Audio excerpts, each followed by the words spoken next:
আজকে আল্লামা দেলোয়ার হোসেন সাঈদী সাহেব, যিনি বিশ্ববরেণ্য মুফাসসিরে কোরআন, তাকে দুটো ষড়যন্ত্রমূলক মিথ্যা মামলায় আদালতে হাজির করা হয়েছিল। আপনারা জানেন যে ষড়যন্ত্রমূলক মামলায় তাকে আমৃত্যু কারাদণ্ডে দণ্ডিত করা হয়েছে এবং তিনি এখন কাশিমপুর কেন্দ্রীয় কারাগারে কঠিন এবং মানবতার জীবনযাপন করছেন। এই অবস্থায় শুধুমাত্র হয়রানি করার উদ্দেশ্যে দুটো ভিত্তিহীন মামলা, একটি মামলা হচ্ছে এনবিআর কর্তৃক দায়ের করা।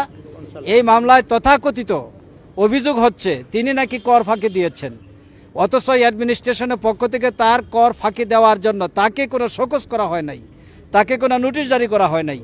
এরপরেও তিনি নিজে অবহিত হয়ে তিনি রিভাইজ করার জন্য অ্যাডমিনিস্ট্রেশনের কাছে আহ্বান জানিয়েছিলেন, আবেদন করেছিলেন। সেটা বিবেচনায় না নিয়ে তারা সরাসরি কোর্টে মামলা দায়ের করেছে। এইভাবে মামলা দায়ের করার কোনো সুযোগ নাই, শুধুমাত্র হয়রানি করার জন্যই তাকে এই মামলায় আজকে এই আদালতে হাজির করা হয়েছে। দ্বিতীয় আরেকটি মামলা হচ্ছে তিনি নাকি জাকাতের টাকা ঠিকমতো বন্টন করেন নাই। ইসলামিক ফাউন্ডেশনের পক্ষ থেকে 5 লক্ষ টাকা দেওয়া হয়েছিল। এই টাকা তিনি ওখানকার ডিডির উপস্থিতিতে এবং ঊর্ধ্বতন কর্মকর্তার উপস্থিতিতে স্ট্যাম্পের ভিতরে মানে প্রত্যেকে 100 জন লোক 5,000 টাকা করে নিজ নিজ স্বাক্ষর দিয়ে এরপরে টাকা গ্রহণ করেছে। এই সুস্পষ্ট প্রমাণ থাকা সত্ত্বেও এরপরে বলা হয়েছে তিনি জাকাতের টাকা আত্মসাৎ করেন নাই, তিনি বিলি করেন না, এইটা বলেছে। এটা ডাহা মিথ্যা কথা এবং এই মিথ্যা মামলায় আজকে তাকে এখানে হাজির করা হয়েছে। তিনি 82 বছর তার বয়স, শারীরিকভাবে তিনি খুবই অসুস্থ, তিনি আর চলাফেরা করতে পারেন না, হাঁটতে পারেন না, অপরের সহযোগিতা লাগে।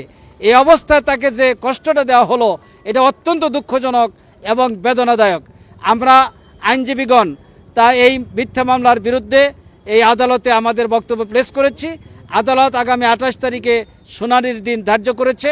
আমরা আশা করি, আল্লামা দেলোয়ার হোসেন সাঈদী সাহেব বলেছেন যে এই মামলার সাথে আমার কোনো সম্পর্ক নেই, আদালত যদি ন্যায় বিচার নিশ্চিত করে তাহলে তিনি খালাস পাবেন।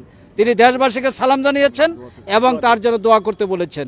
তিনি বলছেন যে আল্লাহ যেন আমাকে ইমানের পরীক্ষা উত্তীর্ণ হওয়ার তৌফিক দান করেন এবং কিয়ামতের ময়দানে আল্লাহ যেন আমাকে পুরস্কৃত করেন।